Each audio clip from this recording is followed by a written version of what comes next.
the radio, and I just, we got a big hit by Ricky Carmichael, Ray. Big hit by Carmichael into the wall. Destroyed the front end of that truck.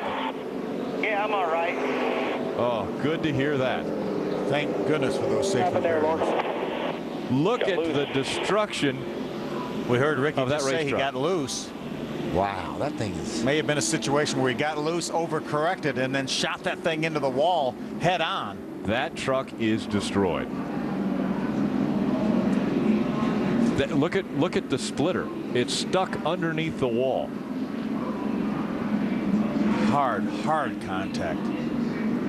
Great to hear Ricky telling his crew chief that he's okay. Yeah, when Spotter crew chief talked to him and you see him climbing out of that truck, what an amazing testament to the safety here of these vehicles and those safer barriers. I think he's okay, but he ain't great. You can tell he's sort of slowly working his way out of the truck and getting his helmet off. I'll tell you, a shot like that's going to ring your bell and quite possibly knock the wind out of you. He sounded fairly good. Here's another look. You see him. He's in between two trucks, and he does get sideways and then overcorrects it.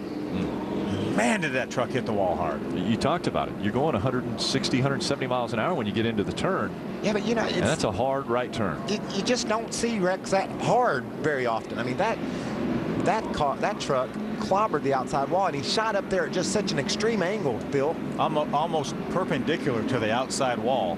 Head on. He was running in the 14th spot. This is the third DNF. Look at all this debris. Who was that cut a tire maybe? You see the black marks going into the outside wall? One of the trucks got into the wall when he ran over some of that debris. Here's Todd. He's right behind. You see Ricky get sideways and then overcorrects. Yeah, no contact from any other vehicle. It's just loose. And look at all the debris, as you mentioned. Look at this white truck coming here. 17 of Timothy Peters. 46 of Craig Gose also. That's the radiator sitting out in front of the truck, just being held by the radiator hose. That's it right there. Look at the size of the wheels. See that sway bar in there? That's the area right there. That's his sway bar. Look at the size of that sucker. You can get a real look inside what he's got under his hood. What's left under there at least. Yeah. Wow. There's the front end they're trying to tear off of the truck.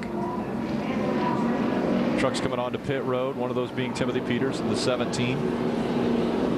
Now coming off of pit road. I was talking to Timothy's crew chief, Butch Hilton, this morning, and his son is going to graduate from University of North Carolina at Charlotte tomorrow with a mechanical engineering degree.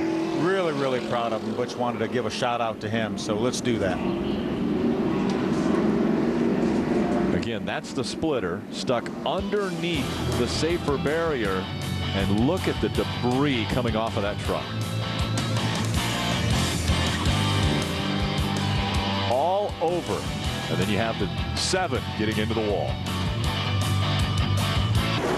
Just to let you know, I'm not sure Ray knows how to ride a bike, but he was able to push it there. I don't think he can pedal. Take a look at the destruction here of that 4 of Ricky Carmichael, and thank goodness he was able to climb out of that truck. But take a look at what happened and how all that damage took place. Just look at this angle that he hits the outside wall. Now remember, people, he's running 140 or 50 miles an hour down in the center of that turn. He was checked out and released from the care center already. Miguel Paluda, we saw the 7 truck ran over something, cut a tire down, and made contact with the outside wall after he went through the debris field. But what a hard right-hand turn. Caution, big caution. Just a lot of debris down here. A lot of debris. That hurt me. I think me and you probably hit the wall about like that here. Probably have. Before they had safer barriers.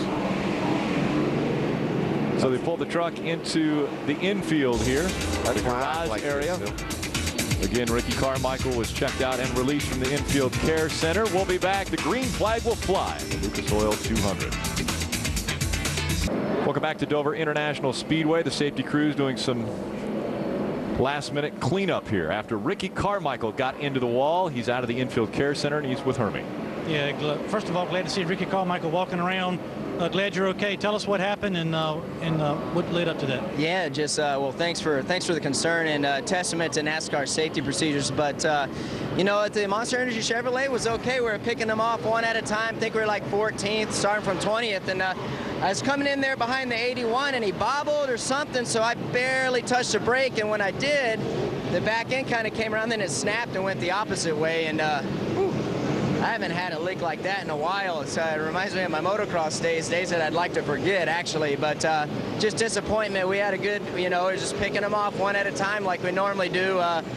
We'll go on to 1.5 miles at Charlotte next week, but just glad I'm all right. Thank you. So Ricky Carmichael in surprisingly good spirits, and we was talking before we came on the air, what a great job by NASCAR and all these racetracks. That was a nasty hit. They brought the truck by here, and it's been a long time since I've seen one torn up that bad, so we're glad Ricky Carmichael is here to tell us about it.